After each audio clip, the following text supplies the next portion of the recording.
See, saying sorry and buying gifts are two different things. What is it? There are two different things. You do something wrong, you gotta buy the person gifts and saying I'm sorry. They are two different things. So you prefer the sorry, but not the gift? No, that's not what I'm saying. How can you want the gift and want the sorry? Pick one. No, I cannot pick one. No, because you have to. Hi guys, how are you doing? Welcome once again to the Thepreciouses podcast. Happy New Year. So today we want to be discussing, it's going to be a very brief one. We want to discuss the things we men assume that men should know. And the truth of the matter is that most of these things, because we are different human beings, we are of different species, we don't know these things. Let's be realistic. I think one of the major things I'm beginning to learn is how to close the toilet seat. So this is one of the things we're going to discuss, and my wife is going to bring up some of the things she thinks or women thinks men should know but we don't know. And this might be very helpful to you. So if you're joining us for the first time, please do like, subscribe, and be a part of the community. All right, my name is Precious, and welcome to the Precious channel. my name is Precious. You're welcome to the Preciouses channel. So, happy New Year once again. I don't want to laugh. I'm not going. This is not a too serious podcast. It's a one-boat podcast because I don't even know how they say they don't know these things. How do you not even know that, like, as a man, if you want to use the toilet, maybe you want to urinate, you have to like raise the toilet lid up. If I'm not told, how do I know? I don't because know. The toilet lid is kept closed, so why should I raise the lid because up? we sit on it and you don't sit on it. If you don't raise it up. Now, this is where the problem is. If I'm living in a house, I lived as a bachelor for 20-something years of my life. There is no woman that comes to sit on my toilet.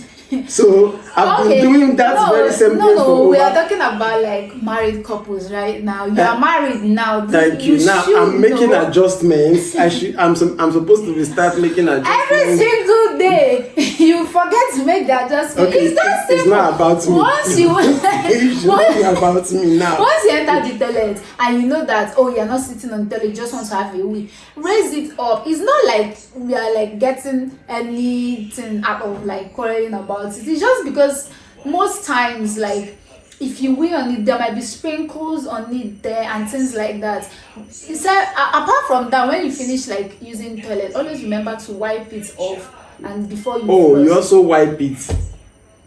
Yes. Because we sit on it even to have a wee. So most times, and not just that we sit on it, from a health perspective, our own reproductive organ and our own urinary tract is open and can easily like pick up germs. So this is the main reason why. So does it also apply to public toilets also?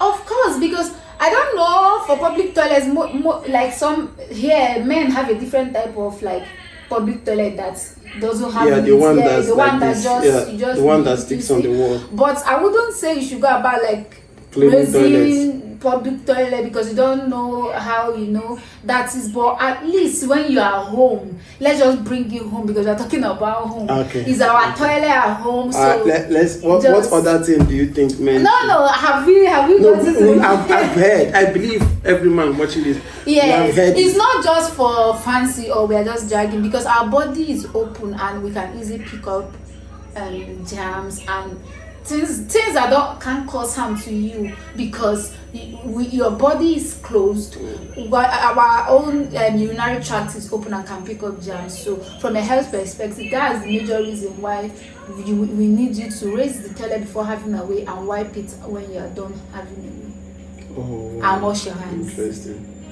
Yes, okay, I know of washing hands. Yeah. I know of. So what was the next thing? Okay, so another thing that I don't know how men, I don't know how to put this, is learning how to talk about your challenges, like what you're going through. Like, how do you guys just stay and, like, for example, like, if ordinary, like, we just tell you I'm fine. Why is it like I'm fine? I'm not blind. I'm saying that you're not fine. Why is it? The challenge is that most men, I'll use myself as an example. Some of us, we grew up not having anybody to talk to. and then the society where we even grow, they don't already program us in a way where we say men don't cry. You hear things like men don't complain. You're already programmed to be strong. When you fall for ground, they will be like, why are you crying? Are you not a man? You have already been programmed from small not to share your pain. But so, as health practitioners and as people that we are now educated, we have come to knowledge, we should be debunking these things, because it's not safe for, yes, naturally from our heritage, men are expected to hold up a lot of things, but it's not healthy, because it's breaking down your mental health. I've seen most times whereby women complain about things online and it gets looked into seriously. Yeah, it gets now I've had a situation whereby a guy came on Twitter and complained about abuse or stuff like that, and people were even mocking him. Now, that kind of person next time will not want. No, the reason why that kind of thing happened is because we are still condoning this attitude of you are going through a lot. That's why you just hear somebody just jumped into a lagoon, somebody just did like this.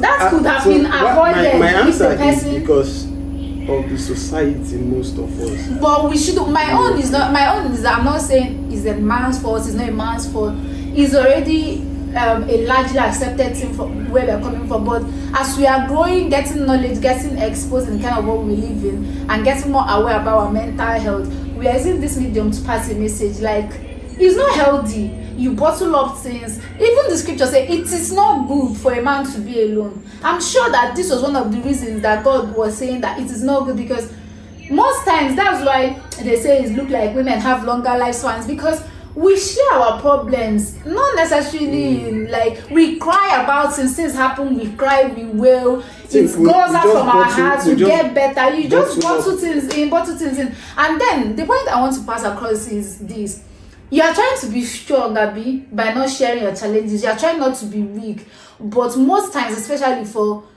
those that are married and have a home, you end up rubbing that energy off on your whole house, because you are the head of the home. And as long as it's a Christian home, even if it's not a Christian home, once daddy is not fine, somehow it runs down the train to everybody, and it begins to. That's why sometimes you begin to see some patterns of behavior in the children, because you will not know that you are showing off some kind of aggressive. Children have a way of they learn from what they are doing, not what you are telling them. Yes, so it's not just that it's bad for you; it's also making us raise a dysfunctional system like society, because it's because we picked it up from our fathers. That's why we are trying to pass it up to the next generation. But if we have learned people, as men begin to say it's okay to talk about your challenges, you might not necessarily cry and fall on the floor like a lady would do, but that point where your wife have come to you, I know you do tell me, but most times I will have to ask. That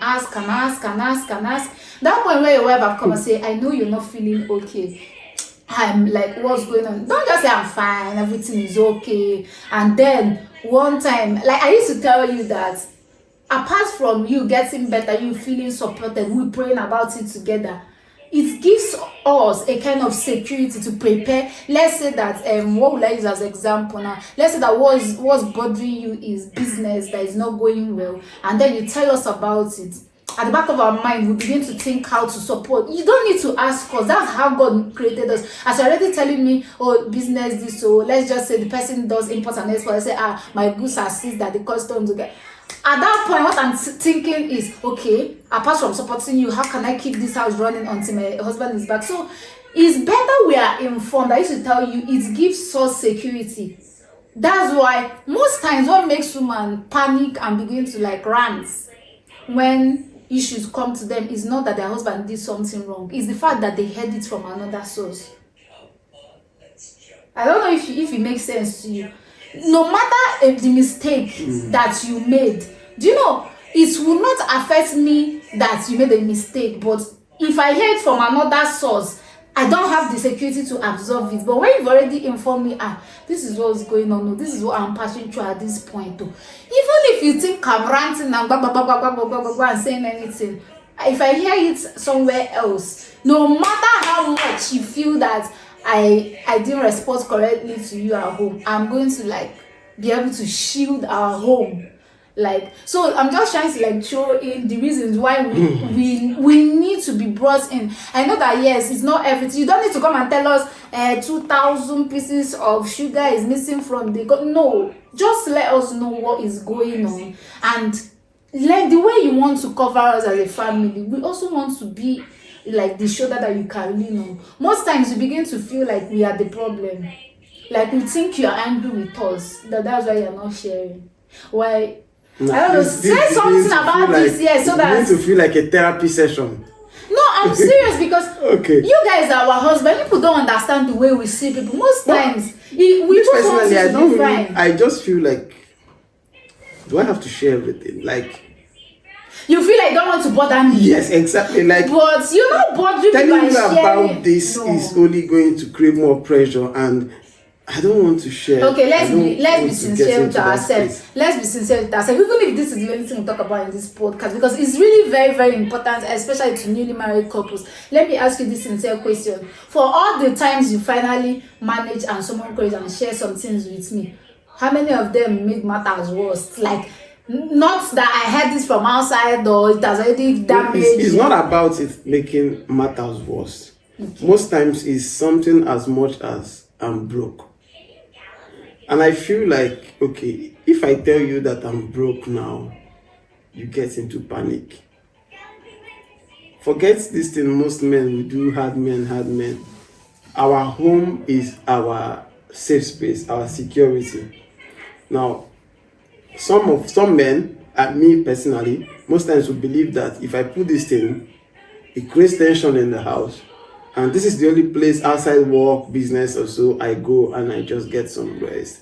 And then everybody's worried about money. Everybody's worried, oh, daddy is broke. Oh, there's a problem with the business. Okay. Oh, stuff like that. No, see, we don't really put that out there. And that's why you've seen that most times a man dies, and then the family starts to find out that the business was going through a lot. And it's not fair. No. See, it's the other way around. No matter how a woman is bad and rich, no matter how much her bad attitude reach, you come and confide in her. Like, this is what I'm going through. I'm not talking about mad people. We're representing, like, talking about people that understand what marriage is. We are not talking about any practical random.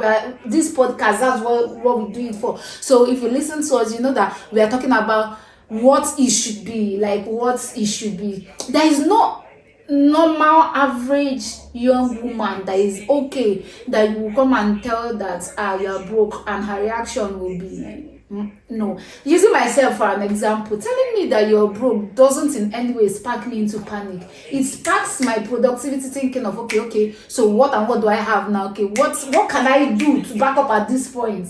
It doesn't in any way. I don't even think of he's broke. How did he manage to be broke? Now he's not. It doesn't even cross my mind. What is crossing my mind is you've been called as a helpmate. At this point, how can I stand in the gap onto your back? That's the only reason we want to know what's going on. And most times you see that when you share, it's the other way around.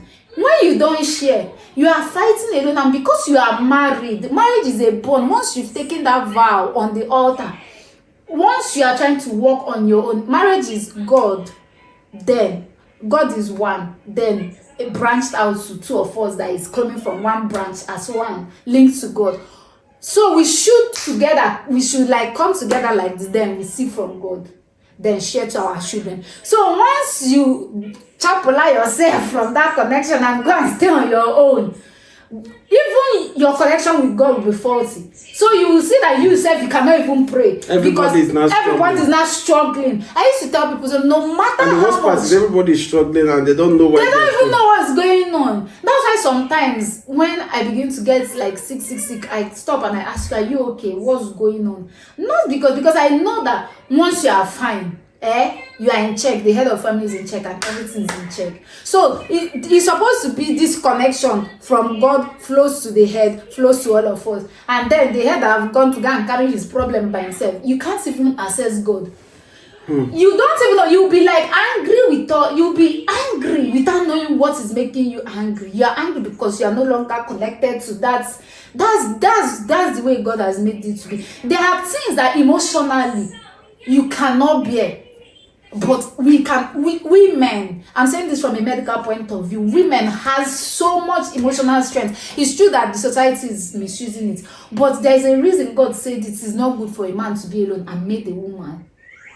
If I tell you to do labor, if I give you child to bear, men faint in our labor room, they just fall. And I did not faint too. Give me kudos. Give me kudos. I did not faint. Let's not go there. I have the video clips. I was there. I didn't faint. I say men do faint, but ask a man to like till a whole land, like hard work, physical work, you can do that. No, men are not emotionally strong. But that's what people, that's what our society needs to understand. What we pull is what they call force emotionally. Africa, they train men to be strong. But what they need to understand is that strength is physical. It's not emotional. Naturally, women are the ones that. So God made it in a way that you pour into the woman. Yes, I'm going to say this because this is a marriage podcast. Even when it comes to sex, that is why the man has to pour into the woman, because we have a larger and broader container, like to receive. We are there to receive. We are there to incubate and multiply. So if you decide to carry everything in your heart, it will shrink the man and make the man wither away, because you don't have the capacity to because you are not pouring out. Yes, you need to pour. Whatever it is, marriage, it is, whether it's your goodness, your anointing, you don't say, you're the head of the house, you pour prayers on me, pour anointing on me. When you have money, you pour everything on me. Then when you have challenges, you carry it alone. It will choke you, because God has channeled marriage to be from head, it should flow. When there are things that if you are praying for, not that God cannot listen to you at the head of the house, but He needs it to flow like this. There are prayer points that are women's authority. There are prayer points that are men authority.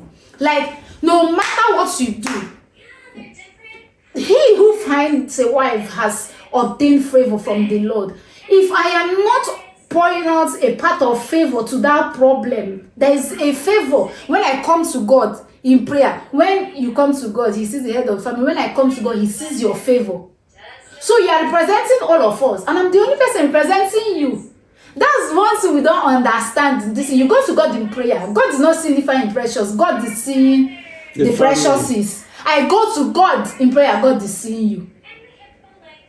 I don't know if it makes sense. So if you keep going to God, and then I am not representing you because I don't know what you are going through, my favor cannot be released for that particular thing. So I need to know where to direct my favor. I need to know where my needs should be going to. So I know this is not sounding like preaching, but sincerely, men out there that our husbands are married, you need to understand that if your home is a godly home and your wife is a godly woman, keep her informed. You don't need to tell her long details. And most times, if you can involve us in the challenge when it's still 5%, if you notice, it doesn't go out of hands. Because we are able to accommodate it. You can't bear. You can't carry a child for 9 months. We are the ones that God created to incubate. So we receive that problem from you. We turn it into something else. We incubate it and bring out. It's just like you are giving me 1 naira and I'm saving it, multiplying it, and then I'm not giving you 1 naira again. I'm giving you something better. Just the way we give birth. You don't give me a bunch of a baby, but that's what I give birth to you. You give me an empty house, but I give you a home.